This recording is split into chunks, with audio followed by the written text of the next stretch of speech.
Incline su rostro un segundito, vamos a pedir a Dios su gracia, su palabra. Señor, bueno y maravilloso eres, Señor. Gracias por el tiempo de la alabanza, Señor. Gracias por tu palabra, por tu Espíritu Santo, Señor, por el cuerpo de Cristo, Señor, formado por ti como cabeza, Señor. En esta hora, mi Dios, vamos a aprender tu palabra. Aunque soy quien trae el mensaje, sé que también estoy en el grupo de los que aprenden, Señor. Y sabemos que tu palabra, Señor, tiene tu poder, Señor. Y confiamos que ella es la que transforma el corazón del creyente. Y yo te pido que esta enseñanza en esta noche cambie nuestra manera de ver este mundo, que tengamos una mente cristocéntrica, Señor. Y te pido por mis hermanos también que nos están sintonizando por internet, Señor, que tu palabra llegue, Señor, a los corazones que necesitan conocerte cada día más. Madúranos, Señor, fortalécenos, establécenos, perfecciónanos. Hemos venido porque queremos aprender tu palabra en el nombre de Jesús. Amén. Bueno, vamos a la Biblia, vamos al libro de Segunda de Corintios, capítulo 4. Vamos a continuar en la serie que hemos estado compartiendo, Testigos de Cristo. Y voy a compartir un tema en esta noche que se va a titular Viendo todo a la luz de la eternidad. Viendo todo a la luz de la eternidad. Segunda de Corintios 4, verso 16. Me dice usted amén cuando llegue. ¿Sí llegaron? Levante la mano el que no vino hoy. A ver si están aquí. Yo, pastor, no vine. Leemos, dice, por tanto, no desmayamos. Esa palabra no desmayamos está conectada a seguir adelante hasta la meta, ¿verdad? Dice, antes, aunque nuestro hombre exterior, ¿verdad? Este cuerpo humano, se va desgastando, el interior, no obstante, se renueva de día en día. Dice, porque esta leve tribulación momentánea produce en nosotros un cada vez más excelente peso o excelente eterno peso de gloria. Esta palabra eterno peso de gloria es una sola palabra y es una palabra, aunque estoy leyendo en el Nuevo Testamento, es un contexto hebreo que significa kabod, significa el peso de la gloria de Dios en el creyente. Ese peso produce un sentido de impulso hacia la eternidad, un deseo. Es como cuando hay, no sé si usted entiende el término, tengo un pesar por alguien, una necesidad. Bueno, en este caso es esa carga positiva, en este caso, cuando digo carga positiva no es eléctrica, sino ese peso, ¿verdad?, de Dios majestuoso que nos impulsa a la eternidad. Esa es la idea del peso de gloria. Verso 19 dice, no mirando nosotros, ¿qué dice? Las cosas que se ven, es decir, no viviendo por los ojos físicos. Dice, sino las cosas que no se ven, pues las cosas que se ven son temporales, podemos decir también materiales.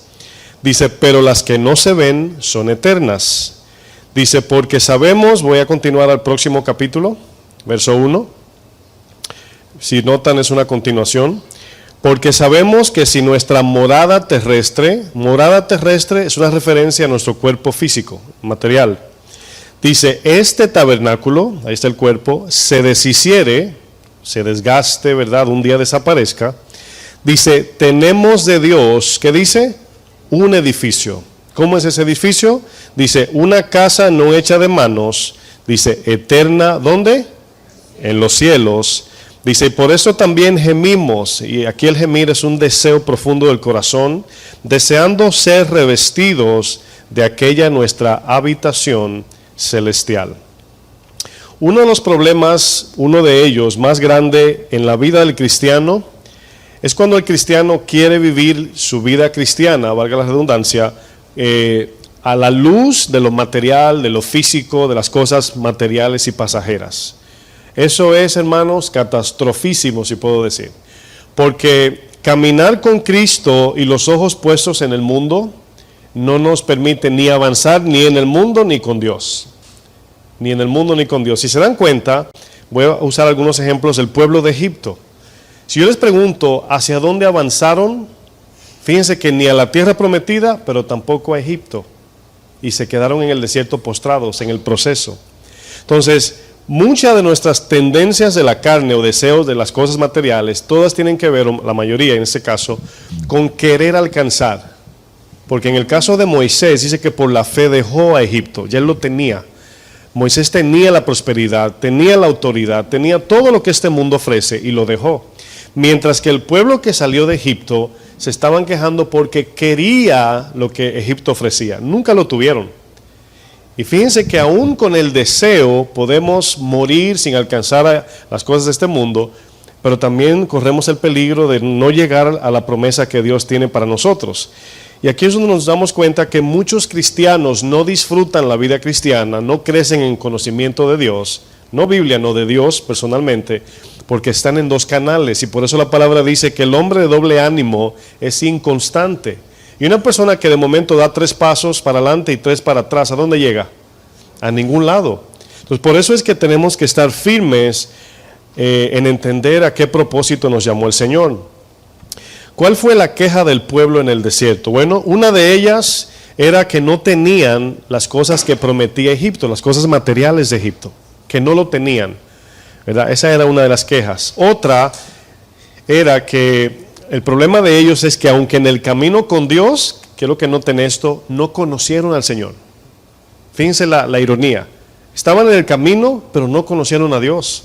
Conocieron a Moisés, que representa, vamos a poner a Moisés como la Biblia. Moisés hoy es la Biblia, la palabra de Dios. Pero Moisés era un mediador, si me doy a entender. Era un mediador para conocer a Dios. Y no llegaron a conocerlo. La Biblia está llena, ¿verdad?, del mensaje del Antiguo Testamento. Y todo el Antiguo Testamento era una referencia a los que cayeron. Y luego en el Nuevo Testamento Jesús le habla a los fariseos y también a los gentiles, que como ejemplo la Biblia escribió estas cosas para que veamos cómo fue el fin de ellos y no caigamos en dicha contradicción. Esa es la idea.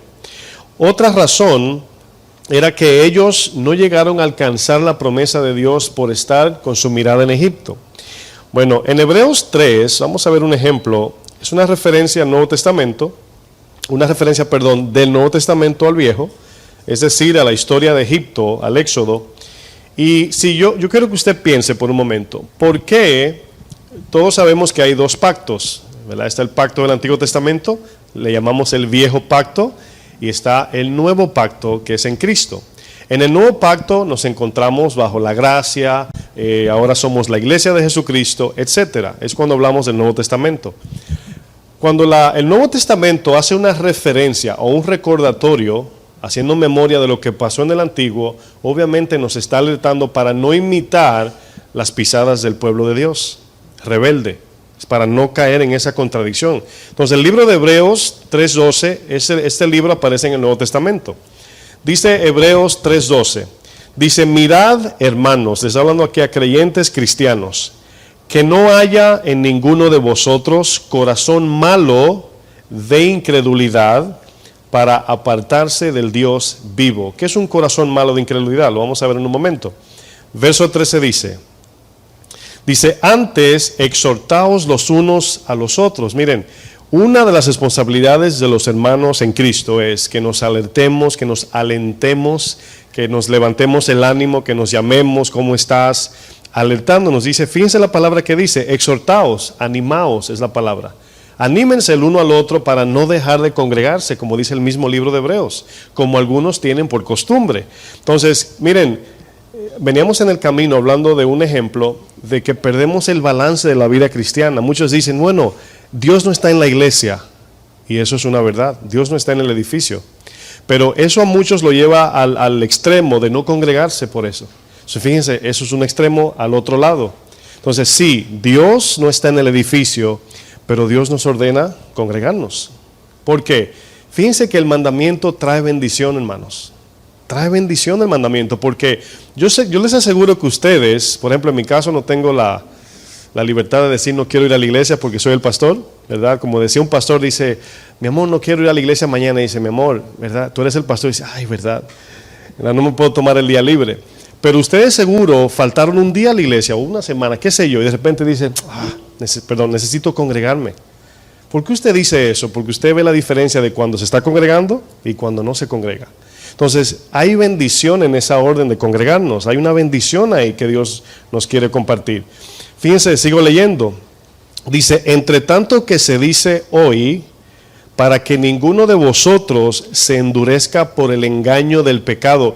Miren, no tienen que buscarlo, pero las riquezas de Egipto en el capítulo 11, verso 24 al 27, hablando de Moisés, se le llama engaño del pecado a lo material, al amor a lo terrenal. Esa es la idea aquí, por el engaño del pecado. Fíjense lo que dice luego, verso 14. Estoy en Hebreos 3, verso 14, dice, porque somos hechos, fíjense, participantes de Cristo. ¿Se acuerdan de Efesios 2? Verso 10, dice, nos creó para buenas obras, para eso fuimos hechos. Dice, con tal, ¿qué significa con tal? O sea, la razón por qué fuimos hechos en Él es que retengamos firme, ¿hasta cuándo? Hasta el fin nuestra confianza del principio. Entonces aquí se está haciendo una corroboración acerca de el principio de tu salvación hasta el fin de la eternidad. Entonces, que retengamos firme.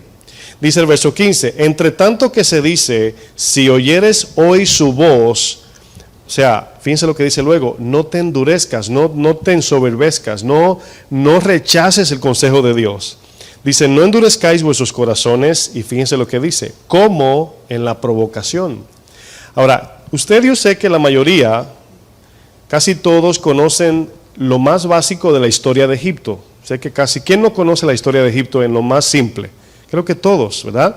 Si no levantó la mano, asumo que todos. Ahora, no estoy diciendo que usted sabe todo en el sentido teológico, no. Pero lo más básico, que el pueblo salió, se rebeló y no llegó a la promesa.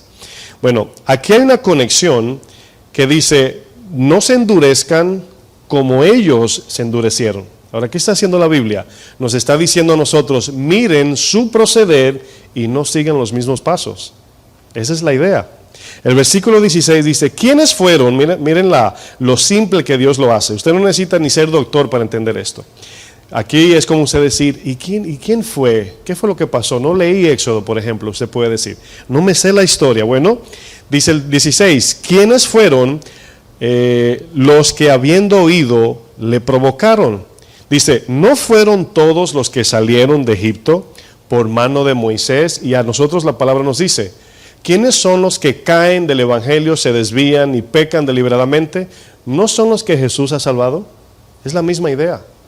Entonces, no imitemos sus pisadas, es la idea del texto. Verso 17, dice a manera de pregunta. Dice, ¿y con quiénes estuvo él disgustado 40 años? ¿No fue con los que pecaron, cuyos cuerpos cayeron en el desierto? Ahora, quiero que vean eso, hermanos. Hay 3 etapas en el Antiguo Testamento de la salida de Egipto. La primera etapa es Egipto, representa hoy el sistema de este mundo. Pero el desierto representa para nosotros este tiempo, el proceso de la santificación del corazón. Y la tierra prometida para nosotros es el cielo o la presencia de Dios, llegar hasta Él. Ahora, fíjense que ellos se quedaron en el medio, en el camino. Se quedaron postrados en el desierto. Y nos damos cuenta de algo importante.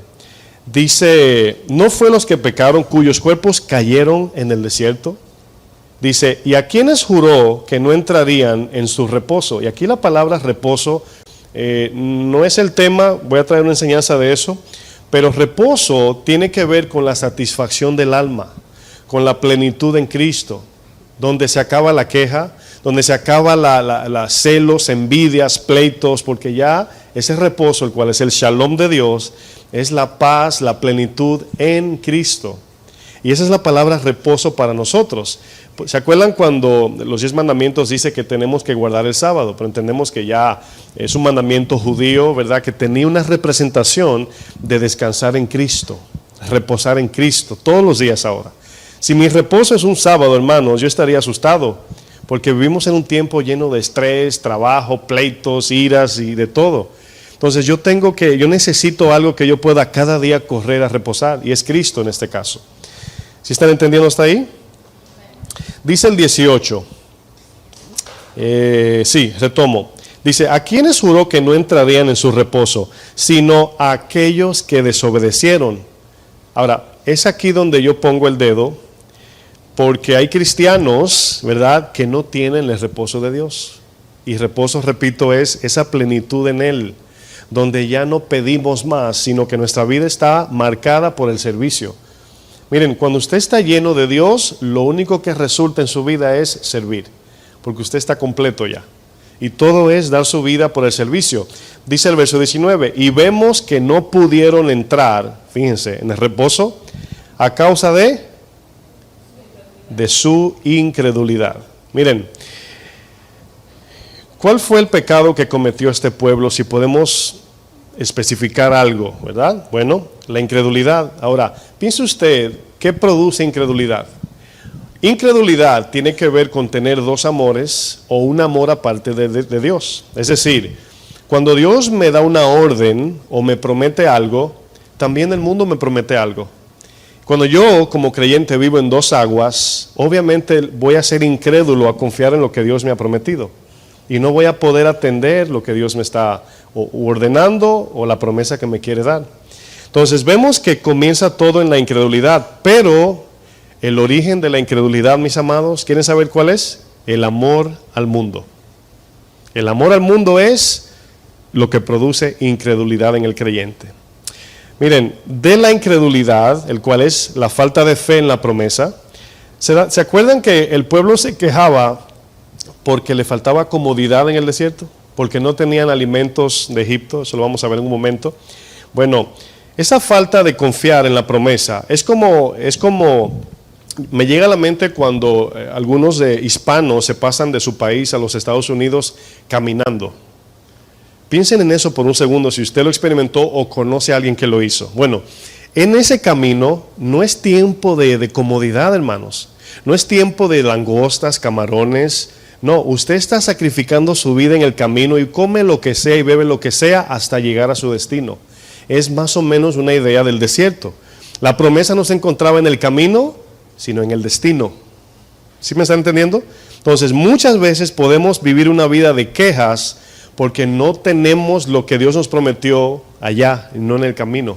Mientras tanto, tenemos que vivir una vida de negación, cargar la cruz y servir y seguir a Dios, al Señor en este caso. Y la incredulidad produce, es importante que usted tome esto como nota o se lo memorice. La incredulidad produce en el cristiano queja y murmuración, es decir, insatisfacción.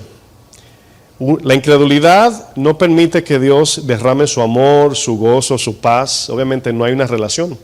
La incredulidad o la falta de fe no permite que estemos con Dios. Y al yo no confiar en Dios, mi corazón se llena de falta de esperanza, de paz, de gozo, de sentido de vida, etc. Pero esta insatisfacción, hermanos, es lo que conlleva la idolatría. Incredulidad por amor al mundo, obviamente, insatisfacción y luego idolatría. ¿Por qué razón? Bueno, en un momento Moisés fue a la presencia del Señor, ¿verdad? Mientras Moisés estaba arriba, comenzaron las fiestas patronales abajo. ¿Sí se acuerdan de esa historia? Sí, ¿verdad? En Éxodo 32, creo. ¿A cuánto le gustan en su país las fiestas patronales cuando estaba en el mundo?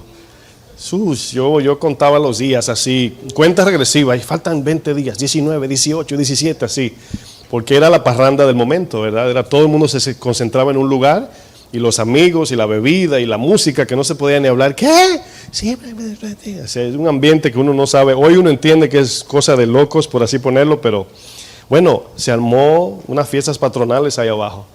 Y desde allá arriba, no estaba muy lejos, porque dice, ¿qué es ese ruido que escucho? Y dice, suena como a estruendo de guerra. Dicen, no están peleando, se están brincando allí en las patronales. Claro, estoy ejemplificando. Y nos damos cuenta, hermanos, que fue cuando hicieron el becerro de oro. Ahora, si yo les pregunto, ¿por qué hicieron el becerro de oro? ¿Dónde aprendieron esto? En Egipto, mis hermanos. Ahora, ¿por qué acudieron al becerro? Buscando prosperidad, todo lo que buscamos en este país. Entonces, fíjense que la idolatría de hoy no es un becerro de oro. La idolatría de hoy es dejar a Dios por alcanzar lo material. Y el mensaje dentro de la iglesia moderna de hoy, hermanos, es a favor de esto, de lo que estoy contradiciendo. Si nos fijamos en la iglesia moderna, está siguiendo los pasos del pueblo rebelde de Dios, la iglesia moderna en su mayoría. Así como el pueblo en el desierto tenía su mirada puesta en las cosas de Egipto, de igual modo la iglesia moderna de hoy viene a la iglesia, la mayoría de las personas, buscando la bendición del aquí y el ahora, no buscando las cosas de arriba, como el texto que leía mi esposa. Pregunta, ¿cuáles son las características de la iglesia moderna? Bueno, igual que en Egipto: deleite carnal desenfrenado, inmoralidad sexual sin límites, abuso de poder, esclavitud en ese tiempo, hombres altivos y mujeres impuras, insumisas, insubordinadas, y adoración a dioses paganos. Cuando hablamos de adoración a Dios pagano, hoy usted muy raro ve una persona postrada frente a una imagen. Hasta la iglesia católica está quitando las imágenes ya. Ya están cambiando el método porque se dan cuenta que cuando la verdad se va manifestando, la gente aprende y se va destapando el entendimiento y comienzan a preguntarle al sacerdote que por qué se le postran a una imagen, y se reúne el consejo y dice, no está resultando, hay que cambiar el método, porque la verdad es una. Y nos damos cuenta, mis hermanos, que la adoración pagana de hoy no es como la de antes. En el tiempo de Sadrach, Mesach y Abednego, el rey Nabucodonosor levantó esta estatua porque era el Dios que le estaba trayendo el poder y prosperidad en su reinado. Y todos dependían de esa prosperidad, y el que no se postraba lo mataban. Y solamente 3 se quedaron de pie. ¿Y cuál era la actitud de ellos? Ay, nos van a quemar aquí. Vamos a orar a ver si Dios nos libra. No dijeron eso. Dijeron, no nos vamos a postrar aunque nos maten. Fíjense la confianza. Porque ellos tenían su esperanza, ¿dónde? En las cosas de arriba. Ellos sabían que la muerte no terminaba ahí, sino que iniciaba la vida después de la muerte. Pablo decía, para mí, el morir, ¿qué es? Es ganancia. Bueno, cuando miramos a Egipto en la Biblia, nos damos cuenta que Egipto representa al mundo ahora. Egipto representa el mundo. Todavía en Isaías 30:31 el Señor le decía, hay de los que bajan a Egipto a buscar sombra y no confían en su Dios. Así dice. Hay de los que buscan comodidad en Egipto. Imagínense, suena como tan a este tiempo, porque hoy la guerra espiritual es la comodidad, hermanos.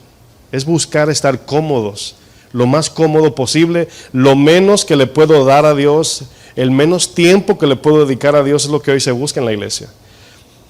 Por ejemplo, vemos aquí, hermanos, que Egipto, de igual modo este mundo, apela a nuestros sentidos sensuales. ¿Qué significa la palabra sensualidad? Bueno, esta palabra mayormente se refiere a lo sexual, pero la palabra griega que se utiliza es hedonismo, ¿verdad? La Biblia le llama concupiscencia, pero esta palabra significa deseo carnal descontrolado o deseo carnal controlador que domina la voluntad del ser humano. O sea, el deseo que controla. El deseo que controla. Por eso escuchamos a muchos cristianos decir, hermano, pastor, es que se me hace difícil obedecer. Porque son esclavos de sus deseos. No pueden dominarlos. ¿Por qué? Porque no oran, no buscan la presencia del Señor, no viven una vida espiritual, aunque viven una vida de iglesia y de leer la Biblia unos minutos, pero no viven espiritualmente. Cuando un cristiano vive bajo la ilusión de este mundo, que es pasajero, nunca llega a entender y conocer los propósitos de Dios. Porque acuérdense, hermanos, si usted puede pensar un momento, por lógica humana, ¿quién entregaría su vida hasta la muerte sin esperanza? Nadie. Pero cuando usted ve personas que mueren, lo hacen por un honor, lo hacen por una recompensa. Cuando usted ve un yihadi, el cual es una persona autosuicida del Medio Oriente, que se quita la vida, es pensando en lo que va a pasar después de la explosión. Si tú le dices en ese momento y lo convence que es mentira, no lo hace. Pero cada quien tiene una verdad para ellos, verdad subjetiva en este caso, que ellos piensan que es lo que deben hacer. Bueno, el deseo, mis amados, es un poder que controla el corazón. Yo pienso que la iglesia no habla mucho de esto. El deseo es un poder. El poder del deseo, si le quieren llamar. Y nos damos cuenta que este deseo puede ser un poder controlador para agradar a Dios, espiritualmente hablando, o un poder acerca de amar las cosas de este mundo. Vamos a Números, el libro de Números, capítulo 11, verso 4. Números 11, versículo 4.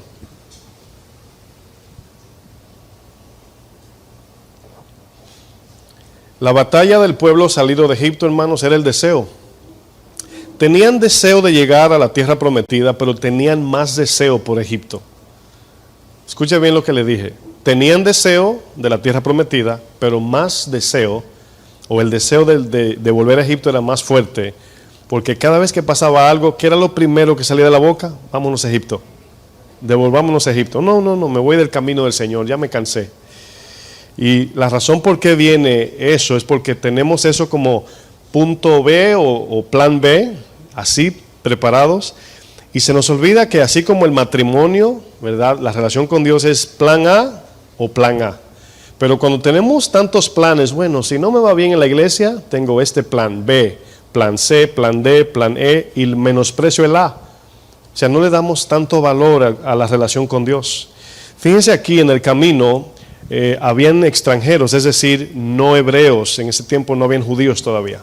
Pero, por ejemplo, el pueblo hebreo nació en Abraham, pero se le llamaron judíos por la promesa de Judá, se estableció ya como nación. Pero en ese tiempo habían personas, mezclado con los hebreos, el pueblo de Dios, extranjeros. Y fíjense lo que dice, hermanos, esto es mientras iban en el camino. Dice, y la gente extranjera, ¿están allí? Dice que se mezcló con ellos, tuvo un vivo deseo. Usted ha leído este verso muchas veces, vivo deseo, es decir, un deseo que los controlaba. Vivo significa, por ejemplo, cuando decimos un término hispano, si ofendo a alguien no es mi intención, ¿verdad? Por ejemplo, no me gusta llamarle viejito a la gente, le digo mayor de edad, pero en mi país dicen, pero el viejito está vivo. Sí, obviamente está vivo, pero ¿qué significa vivo? Que tiene fuerza, que está bien, ¿verdad? Fuerte o tiene potencia como un joven. Entonces la idea de vivo es esta. Tenían un deseo despiertico, vivo, todavía como que acaban de salir de Egipto. Ahora, esa palabra vivo deseo la voy a tomar en cuenta en un momento. Dice, y los hijos de Israel, dice, también. O sea, no solamente los extranjeros, paganos que no conocían a Dios, sino también el pueblo de Dios. Dice, y volvieron a llorar y dijeron, ¿quién nos diera comer carne? No era tiempo de comer carne, era tiempo de maná. Ahora, antes de seguir leyendo, quiero que entiendan esto. El maná tenía una lista de implicaciones eternas del propósito presente que ellos estaban experimentando, llegar a la tierra prometida, un alimento ligero y representativo de Cristo. Y este pan, hermanos, nada más y nada menos caía del cielo. ¿Se imagina usted en el desierto y ver, en el momento le da hambre y cae alimento del cielo, de Dios? Ahora, ¿cuál era el problema? Pongan atención. El problema consistía en que ese maná no sabía como la comida de Egipto. Quiero darles unos segundos para que asimilen lo que dije. Ese maná no tenía el sabor de Egipto. Y eso nos puede pasar hoy en la iglesia, de que de repente hay pastores que ven que la palabra puede aburrir y dicen, a lo mejor le hace falta algo de Egipto, entiéndase, algo del mundo para mezclarlo y animar a la gente. Y Jesús, a través de la boca de Pablo, le dice a Timoteo, si no se conforman con las sanas palabras de nuestro Señor Jesucristo, están envanecidos.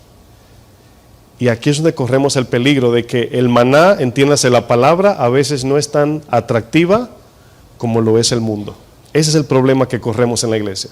Y si los pastores no predican contra eso, obviamente están alimentando la grey con los deseos de Egipto, es decir, del mundo. Entonces, fíjense lo que dice, ¿quién nos diera de comer carne? Verso 5. Y quiero que noten lo que dice en el verso 5.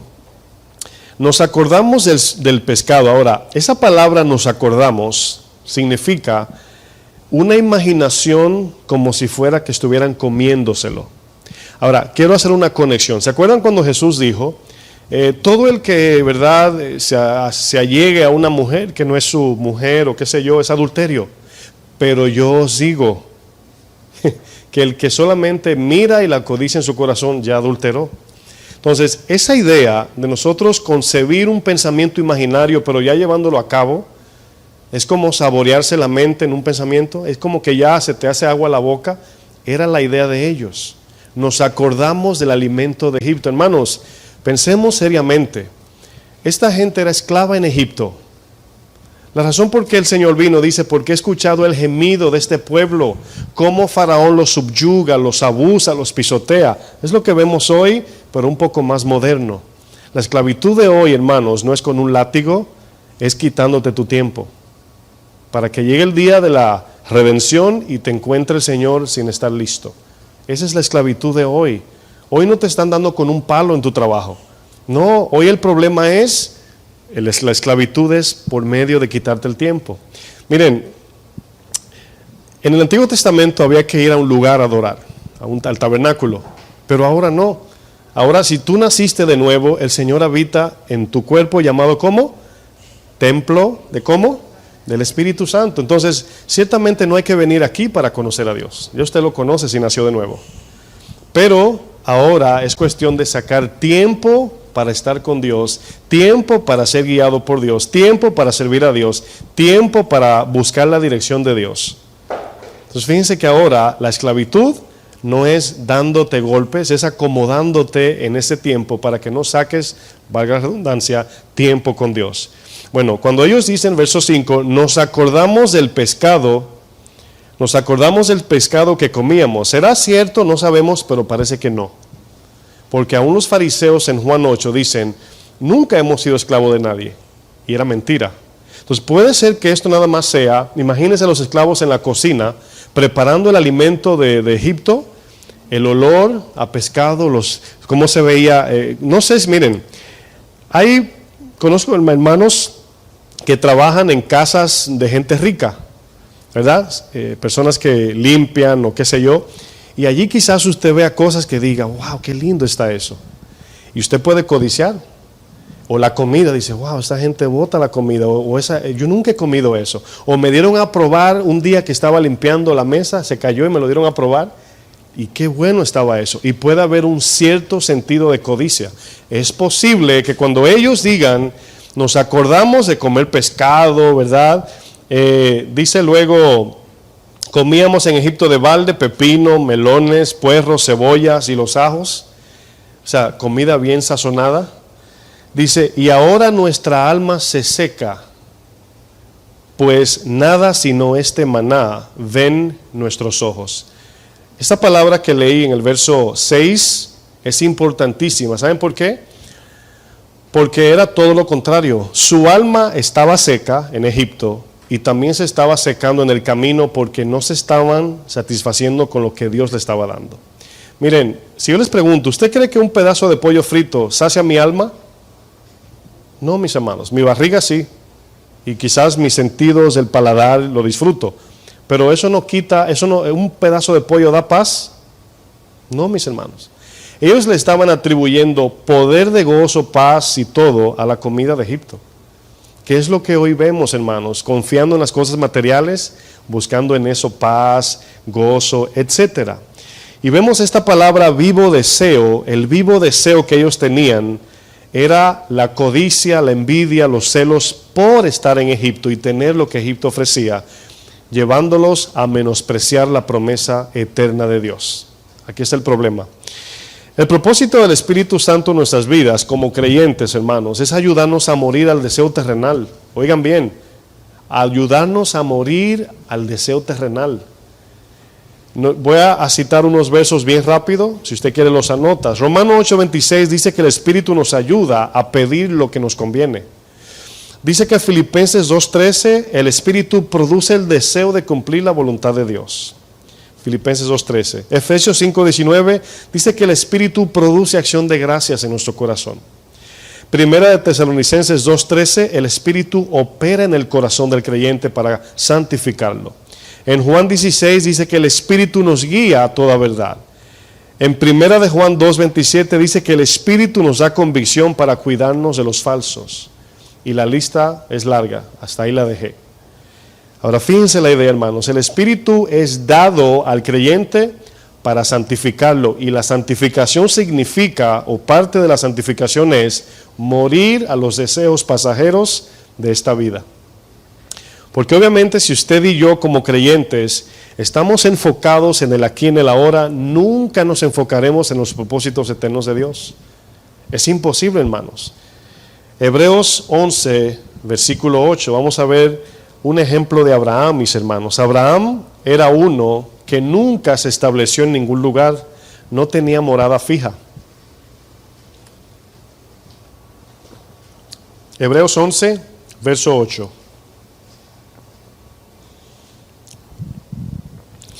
Esta puede ser la respuesta a muchas preguntas de por qué a veces, aún siendo cristianos y teniendo tantos, casi me caigo, tantos testimonios acerca de lo que Dios ha hecho, de momento no tenemos paz, no tenemos gozo, no estamos satisfechos con Dios y vivimos en un desánimo en el camino, hermanos. Y es porque obviamente no disfrutamos de manera individual, personal e íntima la persona del Señor. No llegamos a experimentarlo porque estamos en dos aguas. Dice Hebreos 11, verso 8, ¿están allí? Dice, por la fe Abraham, siendo llamado, obedeció para salir al lugar que había de recibir como ¿qué? Como herencia. Ahora fíjense, a Abraham se le prometió Canaán, lo que hoy conocemos como el país de Israel. Ese es Canaán. Israel es el Canaán actual. Entonces, esa promesa que se le da a Abraham, Abraham entiende por la fe que no es esa, sino que ese era el medio para alcanzar la promesa eterna. Ahora, en Isaac le dio una promesa, ¿se acuerdan? Pero él sabía que esa no era la promesa, sino por medio de Isaac. Entonces, cuando Dios se lo pide para sacrificarlo, él entendió, él dice, yo sé que no es en Isaac, sino él será parte de la promesa que viene. ¿Sí me di a entender? Ahora, cuando tú abrazas algo como la promesa, Dios me prometió esto por tantos años y lo abrazas, luego Dios te lo pide, no se lo vas a devolver. Vas a hacer de eso un Dios. Y Abraham fue probado, sacrifica a tu hijo. Y él dice, yo sé que Dios puede aún de las piedras levantar una generación. Es decir, yo sé que Isaac no es lo importante aquí, es Dios. Esa es la idea, hermanos. Y aquí, fíjense lo que dice el verso 9. Dice, por la fe habitó como extranjero en la tierra prometida, como en tierra ajena. Él era de Ur de los Caldeos, ¿verdad? Dice, morando en tiendas son casas con, vamos a decir, lonas y palos, que usted la desarmaba y la abría en otro lugar y se movía de lugar en lugar. No era un edificio, no era una casa hecha a manos, sino una tienda era como si fuera un tent, como una casetita movible, una carpa, exacto. Gracias. Dice, morando en tiendas con Isaac y Jacob, coherederos de la misma promesa. Dice, porque esperaba la ciudad que tiene fundamentos, es decir, cuyo arquitecto y constructor, ¿quién es? Es Dios. ¿Dónde estaba la esperanza de Abraham, mis amados? En Dios, en la eternidad, en los cielos. Ahora, cuando el creyente, escuchen bien, cuando el creyente vive con su esperanza en los cielos, es un creyente generoso porque el dinero no es su Dios. Es un creyente servidor porque sabe que esto es pasajero. Es un creyente hospitalario porque sabe que esa no es su casa eterna. Es un creyente que está enfocado en glorificar a Dios porque sabe que un día se encontrará con Él cara a cara. Pero la idea, hermanos, de que nos enfoquemos en lo terrenal es exactamente el engaño más engañoso, si puedo decir, valga la redundancia, en la iglesia, donde los pastores se están enfocando a la gente a enfocarse a alcanzar promesas temporales. Promesas temporales. Una característica de los hombres y mujeres de fe en la Biblia era exactamente este rasgo. Cuando Hebreos 11 dice, por la fe, está diciendo por la promesa eterna, por la confianza, en la promesa eterna. Porque la fe, hermanos, no es fe en lo que tenemos aquí ahora. Es fe en perderlo todo para alcanzar lo que viene a eternidad. Esa es la idea de la fe. Y si usted ve la lista, un día léalo, hermanos, el capítulo 11 en su casa, por la fe. Usted nunca ve que por la fe se abrazaron de lo terrenal, nunca. Por la fe perdieron todo, por la fe dieron su vida, por la fe fueron acerrajados, por la fe recibieron sus muertos en resurrección. Por la fe es siempre apuntando a la eternidad, al propósito con el Señor. Bueno, aquí nos damos cuenta de algo, es una pregunta, ¿por qué muchos cristianos no viven gozosos y contentos con lo que tienen? Fíjense la idea, ¿por qué no, hermanos? Vamos a Colosenses 3, verso 1. Obviamente porque no tienen su mirada en el galardón eterno, sino en el galardón temporal y pasajero. Y da pena, hermanos, que nosotros como creyentes, teniendo un Dios eterno, divino, celestial, el Dios de toda la tierra, vivamos sin gozo. ¿Se imagina? El Dios que da gozo y sus hijos sin gozo. Colosenses 3, verso 1.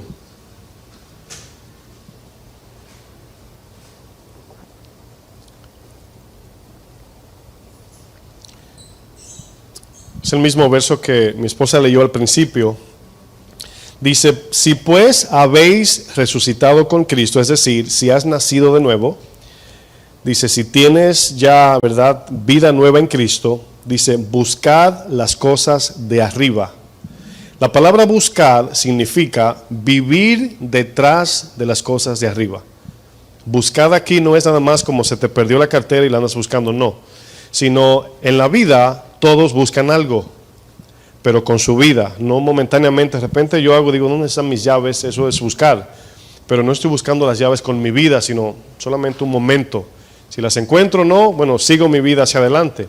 Pero todo corazón tiene una meta delante a alcanzar. Todo el mundo busca algo en esta vida. Y la palabra buscar está conectada a lo que buscas con toda tu vida, con todas tus fuerzas, con todo tu tiempo, con toda tu mente. Ese es tu Dios, dice la Biblia.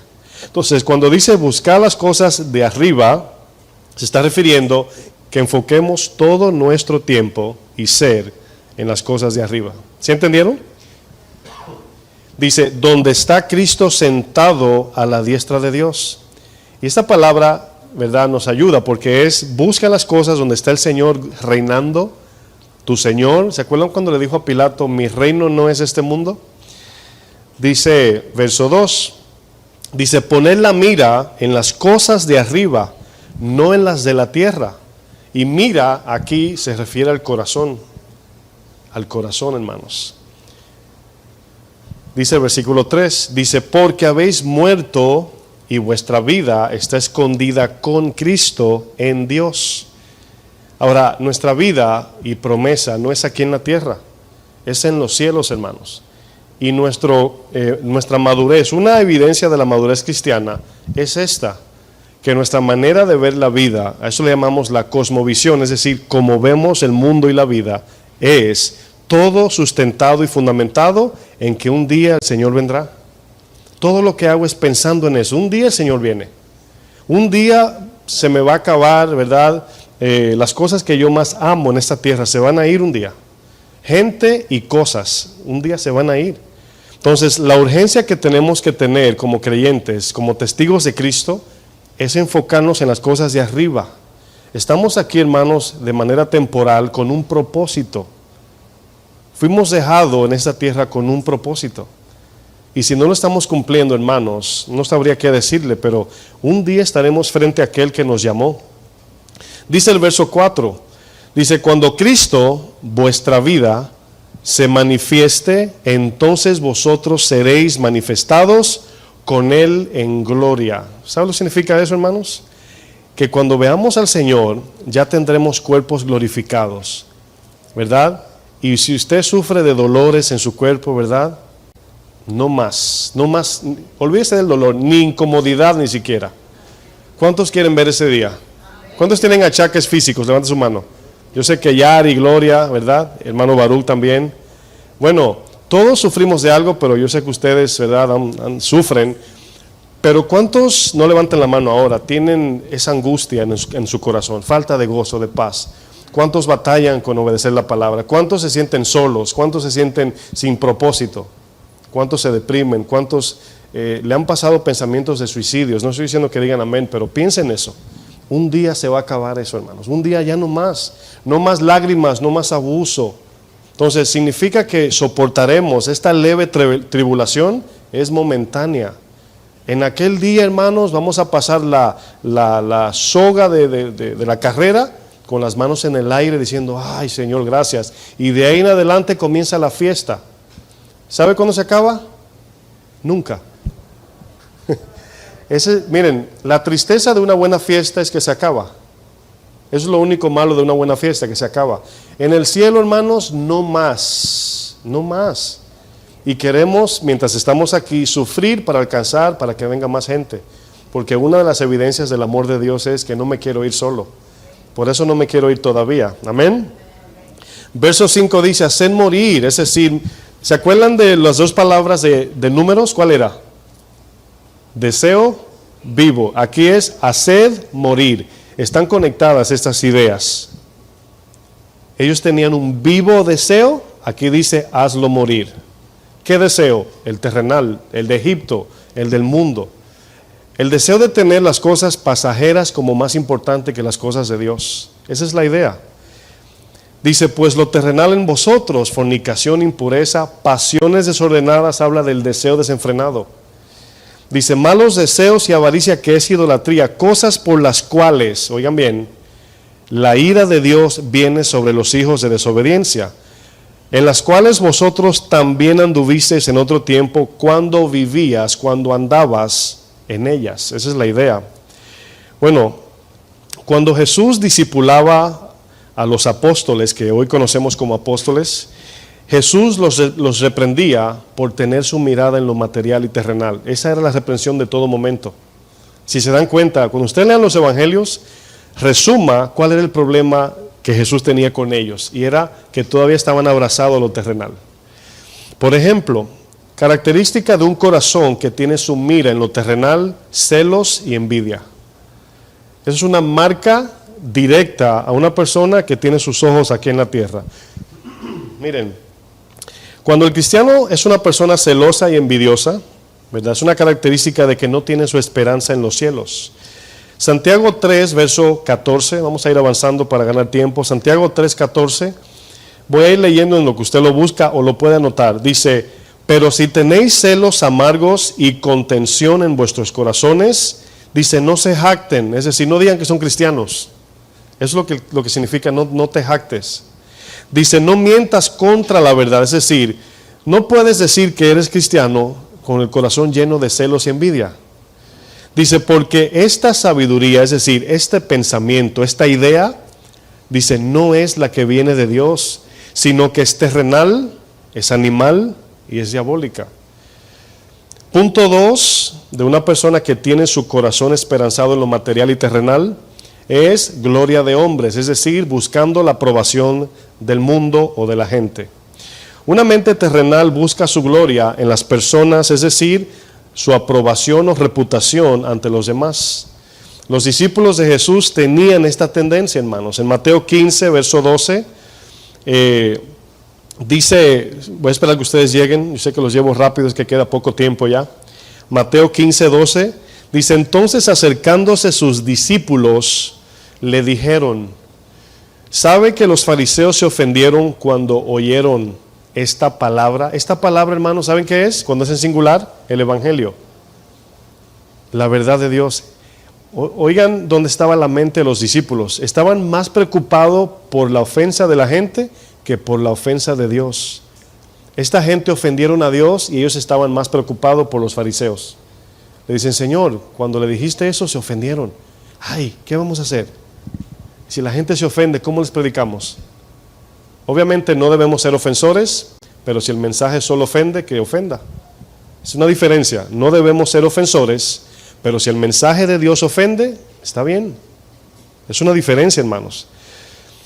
Pero respondiendo Jesús les dijo, toda planta que no plantó mi Padre celestial, fíjense que siempre atribuye a lo celestial, será desarraigada, es decir, arrancada de raíz. Dice, dejadlos, son ciegos, guías de ciego, y si el ciego guiare al ciego, ambos caerán en el hoyo. Punto 3, características de un corazón que está enfocado en lo terrenal, falta de entendimiento. Miren, hay una diferencia entre conocimiento, sabiduría y entendimiento. Usted puede memorizarse una lista muy larga de información y nunca entenderlo. Usted puede repetir lo que otro dice, eso se llama conocimiento, pero si usted no lo entiende, de nada le sirve. Ahora, quiero que aprendan a distinguir conocimiento, conozco mucha Biblia, entendimiento, y sabiduría. ¿Qué dije? Conocimiento, entendimiento y sabiduría. El conocimiento es muy necesario porque es el depósito de Dios, es la información. Pero el entendimiento se adquiere en la práctica de la sabiduría y el conocimiento. Yo entiendo cuando pongo por obras lo que aprendí. Al final, o sea, yo no puedo decir, si a mí me dicen, imagínense que yo tome un curso de volar helicópteros, ¿verdad? Y solamente lee el libro y me lo sepa de memoria, que yo les puedo contestar las preguntas, la pregunta primero es la tercera y la C, etcétera. Pero si usted me pregunta, ¿verdad, pastor, hermano, y si usted, por ejemplo, en el helicóptero, usted ve que viene un ganso, como pasó aquí en Manhattan, ¿qué usted hace? Y digo, si me voy al libro, el libro no dice, porque el libro no te va a enseñar, no sabe cuándo un ganso se te puede aparecer en el aire. Ahora, si yo he manejado el helicóptero y he experimentado eso, te puedo decir, no solamente por el conocimiento, sino por la experiencia personal. Entonces, hay muchos cristianos con mucho conocimiento y poco entendimiento. Y hay un conocimiento diferente, que es conocimiento de la letra bíblica o el conocimiento personal de Dios. Yo conozco mucha Biblia, hermanos, muchos versos, pero mi nivel informativo o el nivel teórico que yo me sé, no está a la par con mi conocimiento personal de Dios. ¿Sí entendieron eso? Conozco más Biblia que a Dios.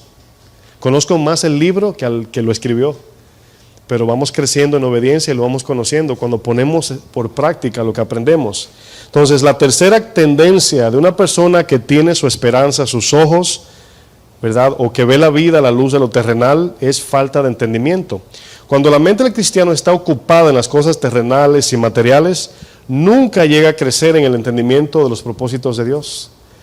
Por ejemplo, Pablo le dice a Timoteo, en 2 Timoteo 3:7 dice, estas, hablando de las mujeres, están aprendiendo, siempre están aprendiendo, dice, y nunca pueden llegar al conocimiento de la verdad. Este verso, hermanos, es chocante.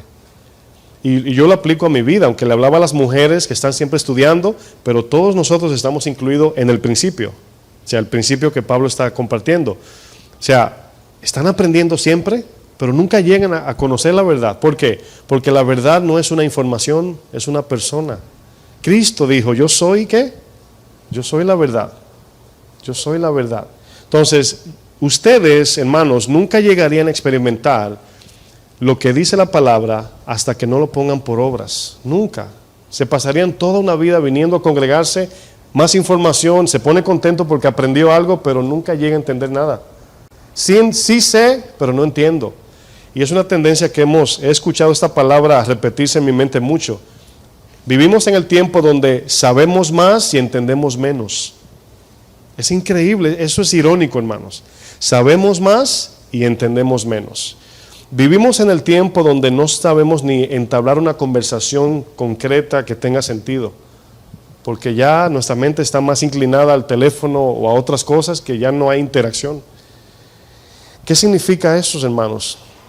Bueno, podemos aprender mucha Biblia, pero si nuestro corazón tiene otros intereses y no el obedecer la palabra, esta persona nunca maduraría ni llegaría al conocimiento personal de Jesús. ¿Usted ha escuchado el término que algunos usan, ¿verdad? Un encuentro con Jesús? ¿Sí ha escuchado eso? Eso yo lo escuché al principio de caminar con el Señor y me llamó mucho la atención, porque los pastores, algunos decían, es que no ha tenido un encuentro con Jesús. Y yo decía, pero ¿cómo que no? Si nos congregamos y leemos la Biblia, y con el tiempo lo entendí. Hay cristianos que todavía no han tenido un encuentro personal con el Señor. Sí, yo creo que han nacido de nuevo, pero no han encontrado la persona de Jesús en su vida. Ahora, imagínese que usted, en el departamento que usted vive ahora, o en su casa, de repente usted tiene ahí 10 años, 5, lo que sea, y de repente alguien viene con ropa de casa, pantalones cortos, chancleta, y viene caminando, y usted lo mira y dice, ¿qué busca esta persona en mi casa? Y él te dice, yo siempre he vivido aquí. Tengo 5 años igual que tú. O sea, suena raro, ¿verdad? Hermano Luis se está riendo porque suena raro. ¿Se imagina que el día que nacimos de nuevo, dice el Señor que el Espíritu vino a morar en nosotros? Y hay cristianos que pueden pasar 5, 10, 15, 20, 30, 40 años sin conocer la persona de Dios. ¿Se imagina? ¿Saben por qué, hermanos? Obviamente por vivir en dos aguas. Por no mirar bíblicamente, no vivir bíblicamente y no diariamente buscar al Señor. Cada uno tenemos la responsabilidad de buscar a Dios, no en la iglesia, no, en intimidad, detrás del closet, si usted lo entiende así. solos, buscarlo a Él en oración, en su palabra. Y así es como llegamos a conocerlo. En el momento que lo obedecemos, vemos su mano moverse. Mateo, en el mismo capítulo 15, pero del 15 al 17, es donde vemos que los discípulos estaban batallando con entender porque todavía no quitaban su mirada de lo terrenal. ¿Se acuerdan cuando el Señor reprende a Pedro? Le dice Satanás, ¿verdad? Le dice, ¿por qué no pones la mira? Eso es lo que le reprocha. ¿Por qué no pones la mira en las cosas de Dios, sino en la de los hombres? Dice el verso 15 de Mateo 15, respondiendo Pedro le dijo, explícanos esta parábola. Cuando lo lea va a entender a qué se refiere. Jesús dijo, ¿también vosotros sois aún sin entendimiento? Porque él está, ¿sabe qué palabra aquí se ve que lo está reprendiendo? La palabra aún. ¿Todavía no entienden? Es decir, tanto que les he enseñado y todavía no entienden. Pero quiero que noten algo, hermanos, para que no se confunda. La reprensión de Jesús no es, ni los llamó brutos, ni les llamó incapaces de aprender o entender. No, le estaba hablando al corazón, hermanos. ¿Se acuerdan de la parábola del capítulo 13? Para que reciban la semilla cuando hayan sacado de su corazón todo lo terrenal y entiendan y lleven fruto. Entender aquí, hermanos, no es intelectualmente.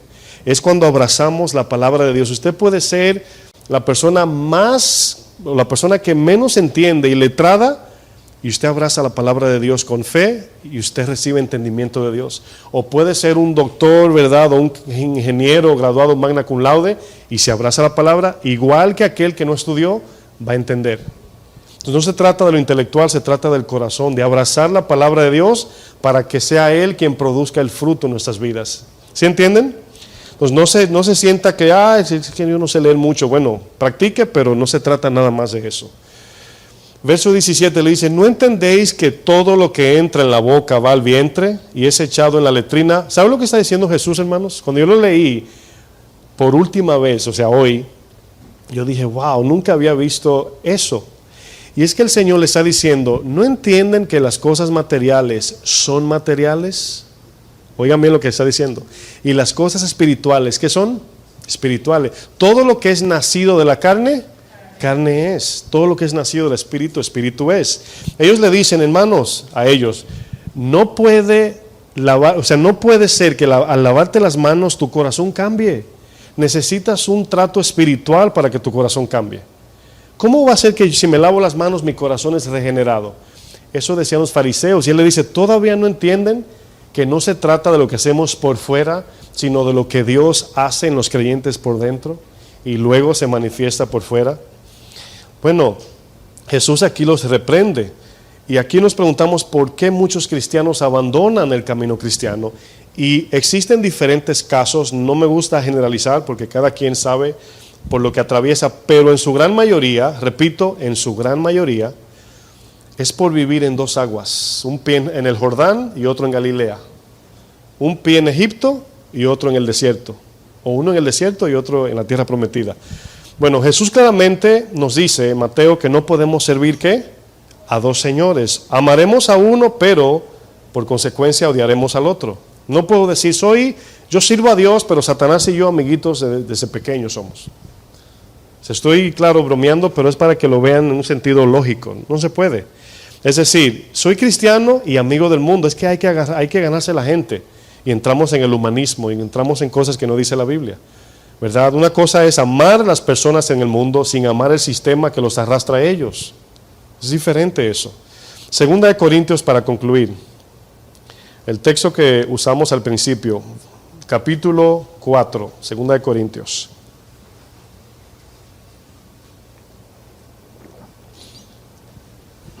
Les digo algo, hermanos, este mensaje para muchos de ustedes puede sonar muy, muy chocante o muy hasta frustrante.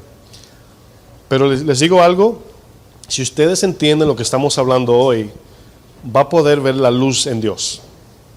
Y va a poder vencer muchas cosas en su vida como debilidades carnales que no han podido. Porque lo que usted alimente, eso lo va a gobernar. Lo que usted busque como estilo de vida va a ser su Dios o su gobernador o su guía. Entonces no podemos pedirle a Dios que nos quite las cosas que Él nos está mandando a nosotros quitar. En el tiempo que Jacob se llevó las hijas de Labán, ¿verdad? Hijas de Labán era, ya me confundí. Sí, ¿verdad? A Lea, Raquel, etcétera. Raquel se llevó escondido unos dioses paganos, estatuillas, escondida. Ahora, en ese verso el Señor se le aparece y le dice a Jacob, saca los dioses paganos que tienes entre ti. Dios le dice a Jacob, sácalo. O sea, Dios no viene y te lo saca, tú tienes que sacarlo y yo también.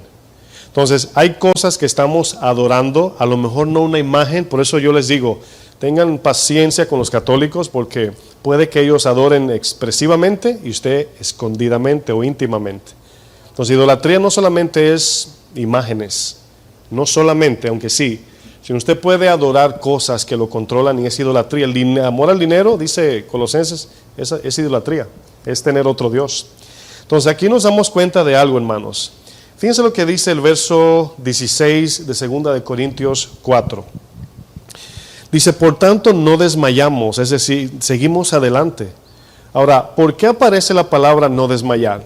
Porque entendemos que al negarnos en la carne, eso produce debilidad, batallas, dolor, desánimo muchas veces. Pero nos damos cuenta que aquí nos alienta, dice, no se desanimen, o sea, no desmayen.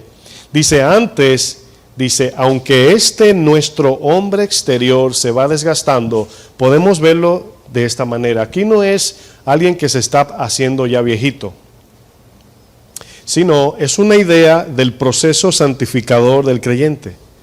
Lo carnal se va muriendo, pero lo espiritual se va fortaleciendo.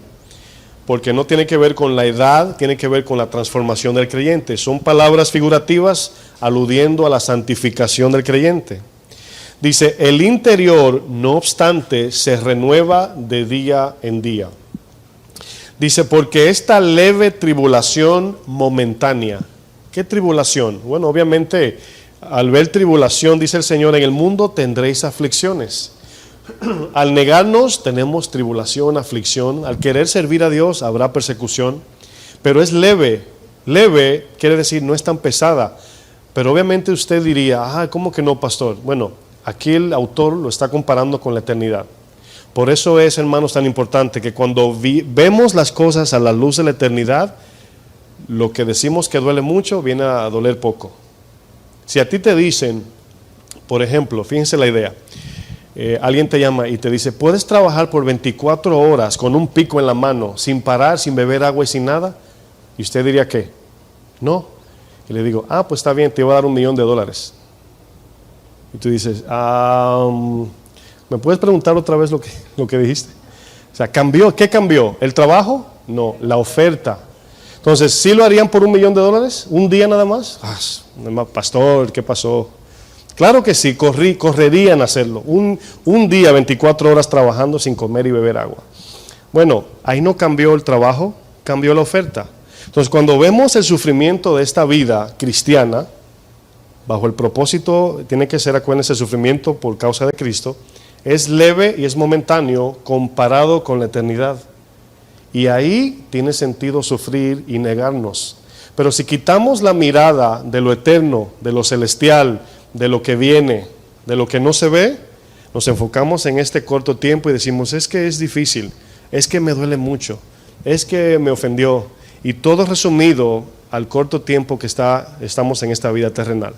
Pero si el Señor te dice, aguanta, le dice a la iglesia, a algunos de vosotros Satanás lo echará por 10 días, soporta hasta el fin, y el que persevere, este será salvo. Ahora, ellos van a perseverar porque tienen la esperanza en lo que viene después del sufrimiento, como la mujer que va a dar a luz. Dice el verso 17, esta leve tribulación momentánea produce en nosotros un cada vez más excelente y eterno peso de gloria. Cuando usted vive una vida padeciendo por causa de Cristo, entonces espiritualmente usted siente o entiende o es movido, no sé cómo explicarlo porque es en el corazón, por esa gloria celestial que se aproxima cada día más. Hoy es un día menos para la salvación y mañana otro día menos. Entonces ya no contamos, ¿verdad? ¿Qué edad tienes? Bueno, depende del cuerpo, el externo tiene 39 para 40 el mío. El interno, ¿verdad? Como minutos ilimitados, así como los planes de celular. Unlimited life, así se ve. Entonces, mientras más rápido se desgaste el de afuera, más rápido llegamos. Y ya lo que viene a ser tristeza, lo que era tristeza viene a ser ahora un gozo. Dice el 18, dice, no mirando nosotros las cosas que se ven. Esta palabra no mirando significa a eso se le llama cosmovisión y significa en la manera que vemos la vida. Mi esposa y yo hablamos hoy acerca de las culturas, ¿verdad? Cómo cada cultura nos implementa una manera de ver la vida.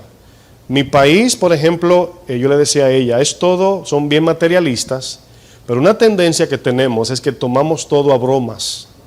Aún las muertes, enfermedades y el caos político, la injusticia, todo es un relajo. Todo es ¿verdad? Con una cervecita se resuelve todo. Y vamos a tal fiesta y nada, eso se olvida con una vestida de novia. Significa una presidente, es la marca de la cerveza, con cenizas, así le llaman. Y esa es la manera del dominicano, en nuestro caso, ver la vida. Yo le decía a mi esposa, hay hispanos que yo veo que para ellos es importante lo que la familia piensa. Y todo lo que hacen es alrededor de la familia, el del papá, el abuelo, el tío, el primo. Y cuando la familia, ¿verdad?, se enoja, se le desploma la vida. Hay otras culturas, entonces cada uno tenemos una manera de ver la vida. Ahora, la palabra nos enseña que tenemos que tener la mente ¿de quién? De Cristo, y derribar esa forma de ver la vida culturalmente hablando y en otro sentido. Por eso dice, no mirando nosotros las cosas que se ven, o sea, no dejándonos dominar por las cosas externas, ni tampoco decidiendo o tomar decisiones por lo que estamos percibiendo con los ojos de aquí. Dice, sino las cosas que no se ven. En otras palabras, todo lo que hagan, en la manera que viven, tiene que ser a la luz de la eternidad. Dice, pues las cosas que se ven son temporales, pero las que no se ven son eternas. Porque sabemos, capítulo 5, verso 1, dice, porque sabemos que si nuestra morada terrestre, es decir, este cuerpo terrenal, este tabernáculo se deshiciere, o sea, si nos matan, si se enferma, si nos da cáncer, fíjense lo que dice, si se deshace, tenemos de Dios un edificio, una casa no hecha de manos, dice, sino eterna. Si no se encuentra aquí, ¿dónde se encuentra? En los cielos. Nuestra morada o lugar, hermanos, no es aquí en esta tierra. Quiero ir terminando con Mateo 5, verso 11. Y ahí concluimos. Mateo 5, versículo 11.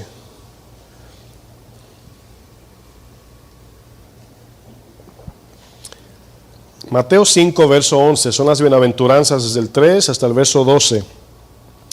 Y dice, bienaventurados sois, y ya todos creo que entienden la palabra bienaventurado, significa sumamente bendecidos. ¿Cuántos son bendecidos en Dios? Levanta su mano. Yo sé que teóricamente entendemos eso, somos bendecidos, pero ¿cuántos recordamos eso cuando estamos frente a una prueba? Porque el texto dice, bienaventurados sois cuando, es decir, si no atravesamos esto, según el verso dice, no somos bendecidos. Fíjense lo que dice. Ustedes son sumamente bendecidos cuando por mi causa os vituperen y os persigan y digan toda clase de mal contra vosotros mintiendo. Y fíjense lo que dice el 12. Ahora, lo que va a decir el 12 es el booster que nos ayuda a soportar. ¿Se acuerdan de Santiago? Tenéis gozo cuando os halléis en diversas pruebas, sabiendo que la prueba de vuestra fe produce paciencia. El verso 12 es donde tenemos que tener los ojos para poder pasar y sufrir. Dice, gozaos y alegraos. ¿Por qué? ¿Porque sufrimos? No. Dice, porque vuestro galardón es grande en los cielos. ¿Dónde? En los cielos. Porque así persiguieron a los profetas que fueron antes que vosotros. Gozaos no por el sufrimiento, sino por tener la mirada en el galardón, como dice Moisés en Hebreos 11, tenía su mirada puesta en el invisible, ¿verdad? Cuando la palabra habla repetidamente en Hebreos 11, de esta palabra por la fe, esta palabra tiene el sentido de perderlo todo aquí con el fin de alcanzarlo todo allá. Dice Lucas, por vuestro sufrimiento, paciencia y sufrimiento, por vuestra paciencia ganaréis vuestras almas. Fíjense lo que dice. ¿Saben cómo Lot pudo escapar la ira de Dios en Sodoma? Porque se negaba a vivir como ellos vivían. Se negaba a ir detrás de las cosas que los de Sodoma iban. Y dice, segunda de Pedro, primera, dice, este justo Lot afligía su alma cada día. Es de aflicción para algunos no tener lo que el mundo da, o no vivir como el mundo vive. Pero esa aflicción un día, de ellas nos librará el Señor. Muchas son las aflicciones del justo, y de todas ellas nos va a librar el Señor. Bueno, cuando Romanos 8:28 dice, todas las cosas ayudan a bien para los que aman a Dios, significa que al final de todo, es decir, el día que veamos al Señor, entenderemos por qué fue tan difícil atravesar este camino. Al final entenderemos que todo obró para bien. Y vas a decir, wow, qué bueno que me pasó eso. Porque al pasarme eso me desvié y me fui por la voluntad de Dios. Cosas que hoy nos quejamos, mañana estaremos agradecidos con Dios. A mí me pasa mucho. Yo veo cosas que yo dije, gracias a Dios que me pasó ese accidente. A mí me puso a mirar mi vida más 2 accidentes casi mortales que tuve. Y yo doy gracias a Dios que pasó eso. Claro, gracias que no me morí, pero gracias que pasó, porque me senté a analizar mi vida y dije, ¿qué hubiese pasado si me muero ese día? Y cosas que han pasado en la vida que me han hecho mirar más detenidamente mi caminar con Dios, han pasado por cosas que parecen malas. Mis crecimientos que veo en el Señor siempre tienen que ver con atravesar un sufrimiento. O sea, yo casi no veo cuando hago, por así decir, que le di un plato de comida a alguien. Eso es bueno. Yo pienso que ese es el resultado de la madurez o de ser un buen cristiano. Pero madurar en sí es a través del padecimiento. Es necesario que a través de mucha tribulación entremos al reino de los cielos. Miren, repito, y lo estoy predicando los domingos en el Bronx, el ataque de hoy hacia nosotros es ofertándonos comodidad, haciéndonos más pasivos, haciéndonos más haraganes, por así decirlo, al punto que no sirvamos a Dios y vivamos una vida de plumas, de ganso, ¿verdad? Y comodidades tecnológicas. Y cuando tengamos que servir a Dios, vamos a estar, ay Señor, es que yo prefiero quedarme en mi casa con mi pantalla de 55 pulgadas y palomitas de maíz. Esa es la guerra espiritual de hoy. Termino diciendo esto. Jesús mismo dijo, mi reino no es de este mundo, ustedes no son de este mundo, el mundo pasará, el mundo será deshecho por el fuego, en el mundo tendréis aflicciones. La lista es larguísima, pero solamente puse 5. Así que, dice, el que permanece en mi palabra, permanecerá para siempre. Amén. Póngase de pie, por favor.